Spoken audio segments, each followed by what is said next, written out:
Welcome to the PlayAbly podcast. This episode is brought to you by PlayAbly Ads, where we turn your marketing into an interactive, game-based experience that engages customers and boosts conversions. And here's something special. Mention this podcast when you book a free demo on our website, and you'll get your first month free. Visit playably.ai to learn more and schedule your demo. And we're back with the PlayAbly podcast. Joining us once again is our CEO and founder, John Chang. John, welcome. Hey, everybody. Great to be back. So today we're tackling a big problem.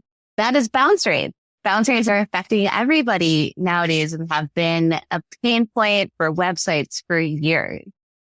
Why do you think they've remained such a persistent issue? I think it's helpful if we take a step back and define bounce rate, which often in the industry is shorthand for initial reaction. So in the purest sense, it's like, how much did you engage with the page when you first got there? But if you combine that with time on site and a couple other metrics, you get a feel for what is that first impression. And as we all know, you have one chance to make that first impression. I think what's happened is as Shopify and a lot of these platforms have become more prevalent, shoppers have become a bit jaded because in these platforms, and they make them very easy to build a store. But no matter what theme you're using, in many ways, they look alike, right? So I think the key here is bounce rates have stagnated for two reasons. One of which is there's a lot more stores out there. But number two, they all look, feel the same. Like maybe one has a flashier picture, video. But once you've seen 100 of those, the effect wears off. So fundamentally, bounce rates have increased because shoppers have become jaded and somewhat bored.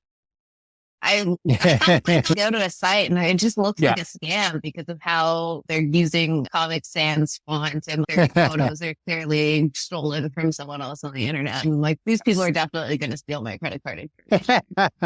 That's a great point. It is a customer journey. If whatever caught your attention isn't continued in the next step, your defenses are going to be up. Shoppers vote not just with their wallets, but with their feet.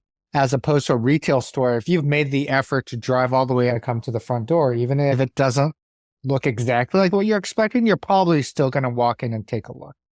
Whereas with a website, you're on to the next one with hardly a thought because it's so easy to click around. The analogy that you really have to grab that initial attention is so important when you look at how the customer funnels today are constructed.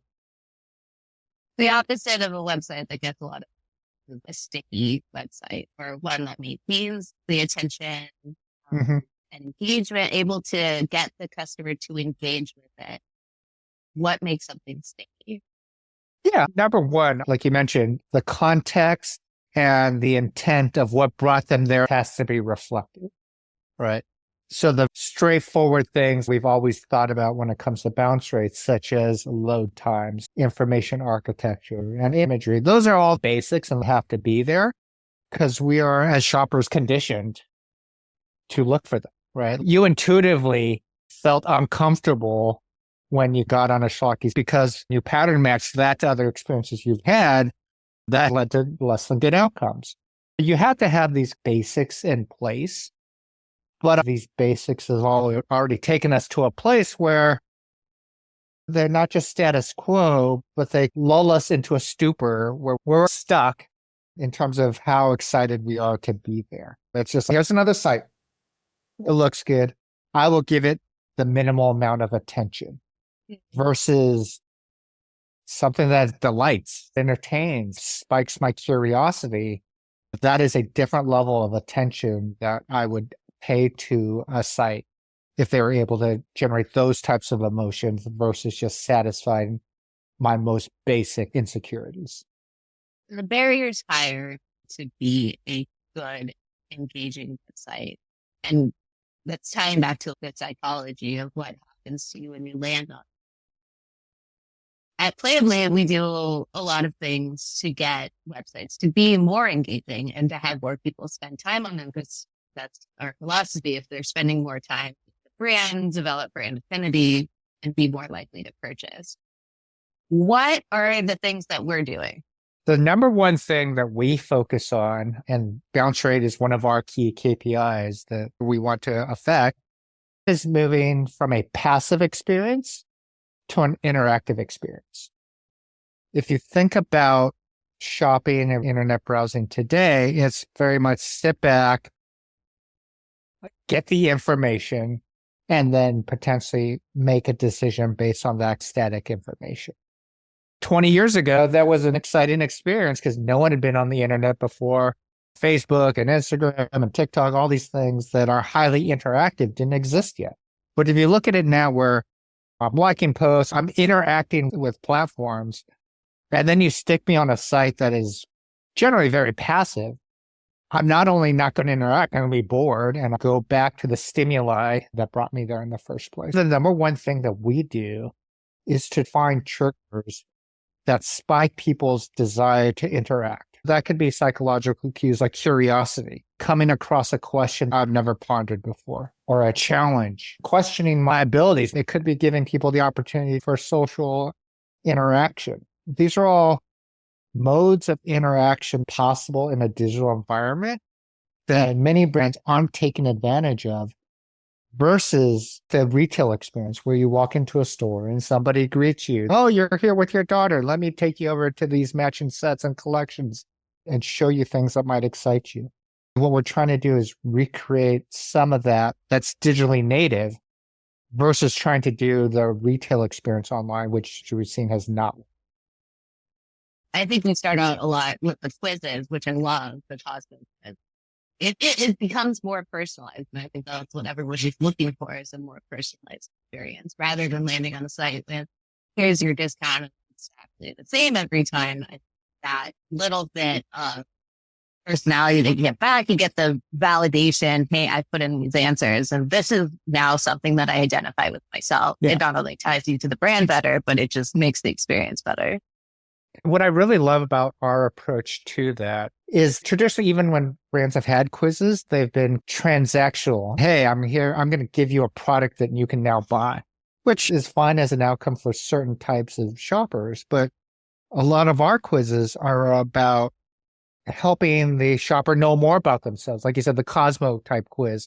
Here's your shopper personality, or here's a challenge to demonstrate how well you know a certain topic and how that aligns with the products you're going to buy. So it's more a relationship building than it is purely transactional. And we believe those types of interactions form the bedrock of a brand relationship, right? And they will still lead to a purchase at a higher rate, but it'll also lead to you being top of mind, you being there when they are ready to buy, if it's not today. There are a lot of psychological cues that these types of approaches unlock that you probably weren't thinking about before. How can a brand start thinking, oh, my website's really static? Yeah. What should they be thinking? It's probably the hardest thing to do given what we know about our brand owners and founders, about how much blood, sweat, and tears, how much thought and intent they put into their brands.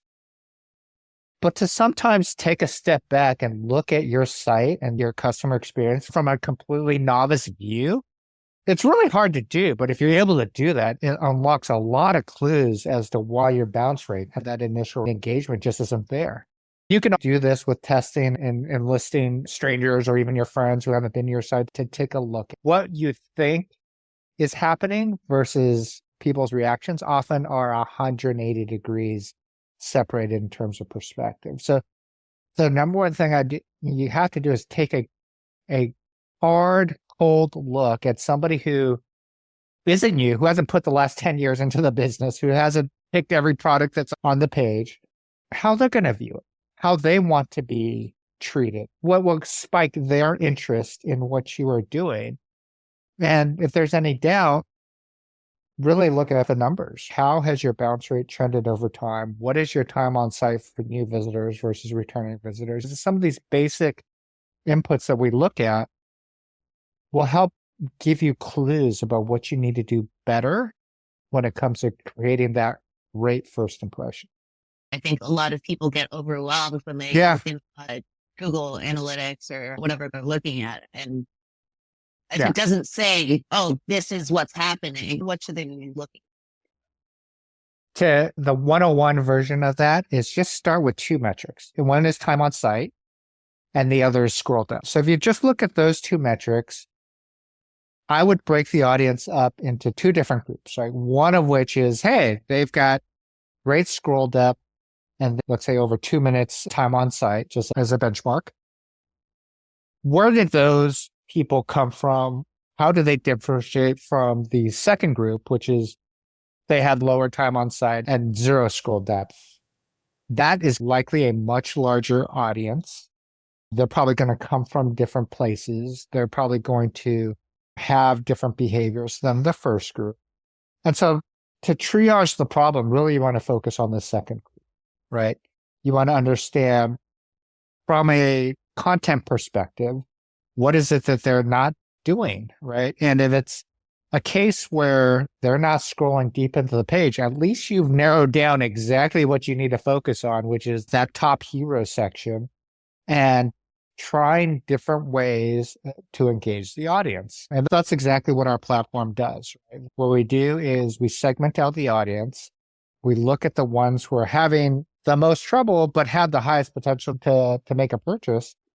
We are testing different hooks, different structures, different game mechanics, because for each of those segments, they're going to be quite different. For an older audience, they're going to want probably more of that Cosmo quiz type. Here are interesting facts about yourself. We've seen that resonate really well with an older audience, whereas with a younger audience, something more fast twitch, something that has more social component to it, that has often worked well.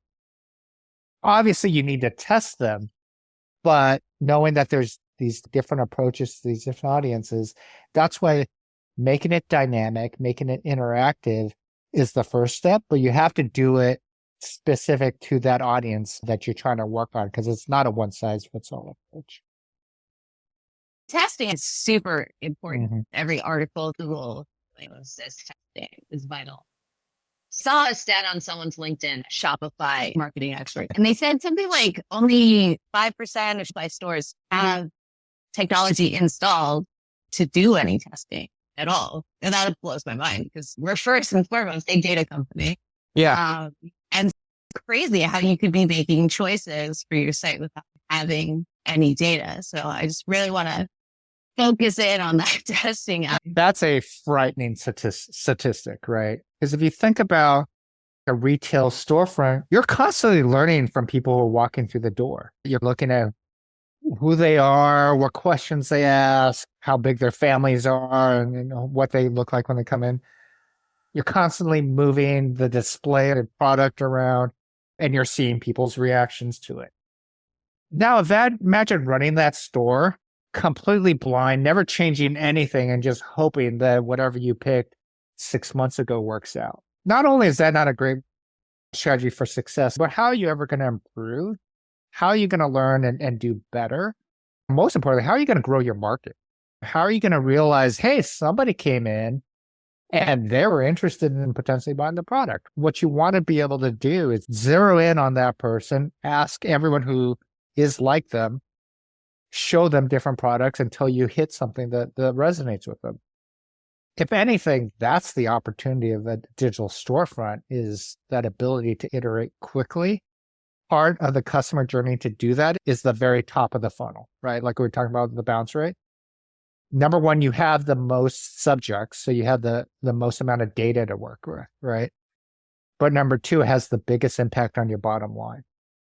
Sure, fixing the cart experience is great, but the more people you get into the funnel who are already engaged and excited, the more opportunity every step in your funnel has to do their job, right? So our team always recommends, let's look at the top of the funnel. Let's make sure we understand who's coming in. Let's make sure we understand what they need to get engaged. And let's test the different engagement patterns to get them interacting, identifying with the brand, playing our game. And once they start doing that, good things happen further down the funnel. And tying it back to something you said earlier, I think you have to be really open. a brand owner, as a founder, to what people are saying about your store or your brand because you're so close to it? How many times have we given results to clients and they're like, oh, these are the changes that you have to make. This is what the data is saying. This is what people said in user interviews. And then they just say no. Or they say, yeah, that's good. And then we show them what that looks like. And they're like, no. And they keep doing what they're doing. A year later, they're not in business anymore. Exactly right. If you find yourself in that position where it goes against your ingrained thinking, my suggestion is to run the smallest test possible. If you run a 5% sample, 8% sample, and you start to see some interesting results, it becomes a question, do you want to turn down that revenue, profit, and cash flow based on your preconceived notions, or do you want to be pushing the envelope? That's a question for the owners to answer for themselves. But at the end of the day, intuition and data need to work together. And that's what leads to success. If you're only intuition driven, many of those brands are no longer in business, frankly. It's a different world. This is not the early days of e-commerce where just having a storefront sets you apart. Every day, there are thousands of new stores coming online. If you're not at the forefront, if you're not serving your customers in the best way possible, someone else is. I think that a lot of people hear A/B test and they think it's a 50-50. So I appreciate you mentioning that. Like, you can just do 5% of your traffic. 95 goes to what you have already set up, and then 5% goes to the new site, the new homepage, the new hero image, however you do it. And it's something that you'll still be able to see. You don't need a statistical significance to be a hard and fast. Right? If you start to see certain signs, you can turn up the numbers, swap the tests out, and do different things. Just doing some testing makes you question your core beliefs. And by doing that, you have a chance to improve them. Trying these different things is so much faster and less costly online than it would be a retail store, that you are really failing yourself and your brand if you're not doing these things. So what is a good? Yeah, it depends on the industry, the product, and the traffic sources. If you're developing a new audience and trying new channels, it's natural that the bounce rate is higher. My answer always is a good bounce rate is one that is lower than the week before and the week before that. Instead of a specific number, I look for improvement, a trend, or a specific audience where the bounce rate is going down. It doesn't need to be linear, but over time, you need to show improvement, which translates to you're understanding that audience better. It doesn't mean that you don't go after new audiences because you're scared of having a high bounce rate, right? A high bounce rate would be something like 65, 75%. And that's okay. If you understand there to be progress, we've seen 65 go down to 35 over a 6-month period with very focused testing and iteration. And those audiences become the biggest customer bases for some of our brands. So it's really about improvement in understanding an audience, improving the experience for them, and making sure that they are mesmerized, amazed, excited. I love it when we interview prospects and the site made me curious. The site snapped me out of my stupor. I was like, oh, this is different. This is interesting. This is something I'm compelled to interact with. If you can get that for an audience, that's the whole grail. It seems like a silly thing to focus on when you first hear it, right? Everyone wants to focus on conversion, but bounce rate really is engagement. And I have to mention the results we saw this morning that we're turning into a case study. We're releasing it soon, but for a high AOV product, we did a split test. The baseline was 3,400 visitors, and what we put up was a little over 800 visitors, and it was a 103% improvement in engagement and purchase. It created, what was it? It was like 120% over the baseline. Those numbers are insane. I have to talk about it 100 times today because I'm so excited about what that's going to do. I feel it's really important to talk about how important the bounce rate actually is. People throw it away, especially a lot of times you get reports from people you're working with and they're like, oh, boundaries. We're focusing on conversion. People want to tell you, data can tell any story, right? You can angle it to say anything you want. So I think it's cool to be able to say, hey, we're doing this thing and this thing is working. Yeah. And that company is a $40 million a year business that's grown substantially, but had leveled out in terms of their existing customer base. So a lot of what we've been focused on is driving interactivity. We're building a specific game for that industry that captures attention. But to our earlier discussion, even on a business like that, they're testing and iterating because they're really thinking about these new audiences. And we started with a very small section of their audience, and we've been turning the dial up as we've been going. We've been improving every step of the way. And I think we'll get their permission, but I'd love to talk about some of the audiences that they've discovered, that we've discovered with them, that are brand new to using their product for their use cases. But it's going to be how they take this to $200 million a year business because of this really thought around engagement and how we build these relationships over time. It's a high AOV product. A lot of people are ready to buy today, to cut multi-$1,000 checks today. Once they're engaged and understand the brand, it's a specific product that's a little more complex to understand. Once we use some of our gamification to help people understand the product, as soon as they are ready, they are going to come back to that brand because of the foundation that we've helped them build. And it's not going to be about spending more on Facebook and Google or retargeting and blasting them with them emails. It's an organic understanding of what they do and top of mind when they are ready. And I think that's the holy grail for most brands, is not to spend more on paid advertising, but to truly authentically be the solution that people need when they need it. It actually can help with media buying, right? Because Yes. if you're targeting better with your site and you know who your audience is, the people who are most likely to convert, then it's easier to Yeah. spend your money more wisely. And we help move that interactivity further up in the funnel. We can place it into ads, social media posts. Once we discover what motivates a certain persona type, it could be they're a completionist and they want to collect all the different aspects of a certain prize.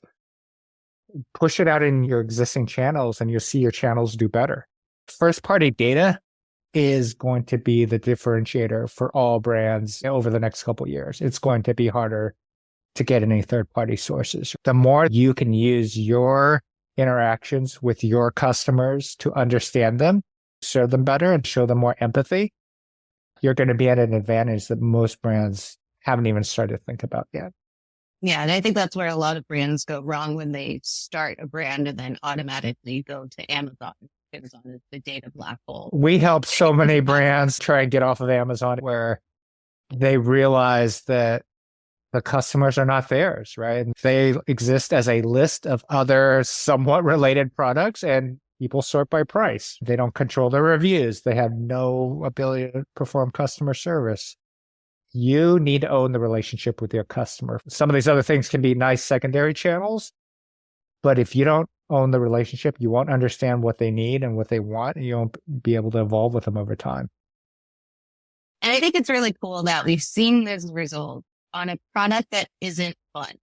You would think is going to have a game. It's not something you think of is going to have a quiz or some kind of fun element. I think maybe their brand colors are a little fun, but like nothing about the product is fun. I agree. And I love that.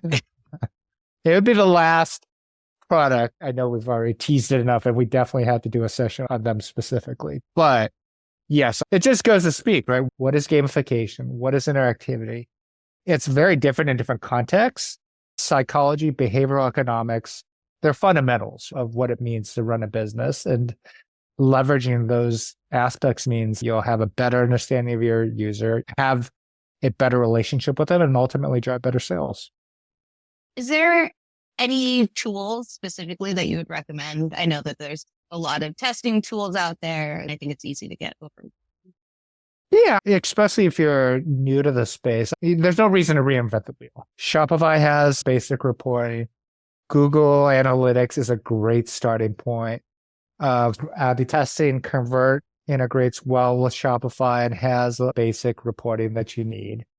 From there, having the ability to use Google Tag Manager and some content management systems can be helpful for testing. But if you're not already running multiple tests simultaneously, you don't need much more than that. The old adage, right? Don't let perfection be the enemy of progress.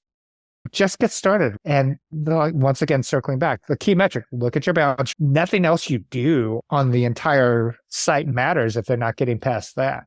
Divide that up into the two different segments that we talked about. Run a couple tests against them and see what kind of impact you could make. This is our background and this is what we built our platform to focus on. Whatever we can do to help, just reach out to us and we'd be happy to at least provide you some advice. Thank you, John. I think it's an important topic and one that doesn't get covered in this space a lot. Look forward to our next session. We'll be back next time on the PlayAbly podcast. Thanks for tuning in to the PlayAbly podcast. Ready to engage your customers like never before? PlayAbly turns your website into an interactive experience that drives results. Don't forget, mention the podcast during your free demo and get your first month free. Book now at playably.ai.